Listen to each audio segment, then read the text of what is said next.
Welcome to our video on resolving the sign-in with Microsoft issue when admin approval is required.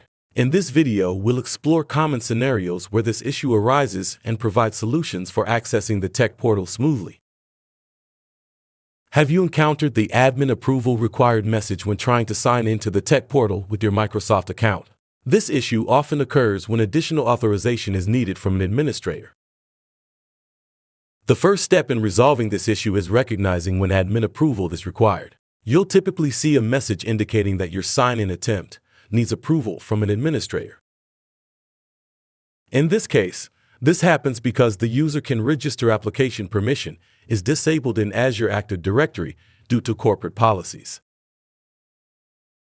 To address this problem, you'll need to take certain steps to request admin approval. First, click on the link provided in the description of this video. Once you do that, a dialog box will pop up. Simply click on Accept. If the consent is successful, you'll be redirected to the DeskDirector website. Thank you for watching our video. If you have any questions or require additional support, please reach out to our team.